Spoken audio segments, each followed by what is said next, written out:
در ولایت سوق یک هفته می شود که اقدام مای ویلون را شرکت جمعیتی سهامی پشتیبانی ویلون موبایل راه اندازی کرده است. اقدام عجیب است، زیرا اگر میزاجان از مغازه‌های ولایت طریق همیانی مای ویلون با مبلغ بیش از 50 سومانی خریداری نمایند 1000 مگابایت تحفه میگیرند. اقدام مذکور بهره رشد عملیات غیر نقدی به راه مانده شده است.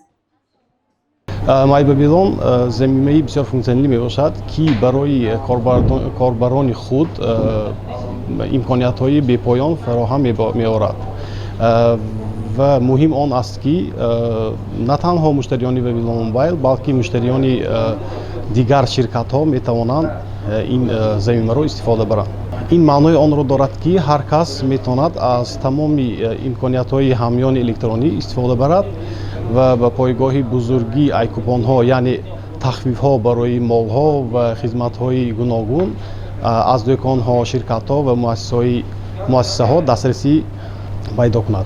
جالب این است که مای ویلون می‌تواند اینچنین برای صاحبکاران، صاحبای کارخانه تجارتی خود را رشد نماید.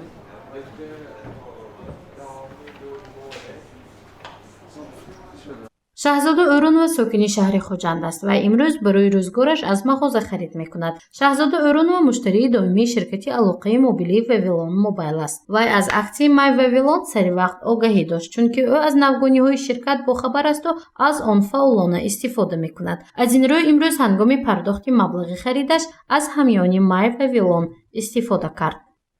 Я пользуюсь сотовыми телефонами. Вот уже неделю, Вавилоном пользуюсь. Вот уже неделю, как запустили акцию, оператор связи Вавилон Мобайл. Если делаете покупку на 50 сомонов, можно через кассу сделать через телефон, вот, и вы можете получить подарок 1000 мегабайтов. Это очень удобно, и это устраивает.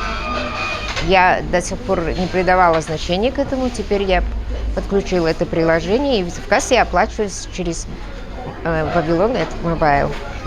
مای ویلون نه تنها در شهر خوجند بلکه در قلمرو ولایت سوق عمل میکند. میزاجان میتوانند از مغازه‌های حدود شهر خوجند، بوستون و ناحیه باباجان غفوروف خرید نموده طریق همیان مای ویلون پرداخت نمایند. زیرا مبلغ خرید اگر از 50 سومانی بیشتر شود صاحب 1000 مگابایت اینترنت تحفه میگردد که آن رایگان میباشد. خزینه‌داران مغازه از زیاد شدن میزاجان که طریق همیان مای ویلون پرداخت میکنند خبر داد.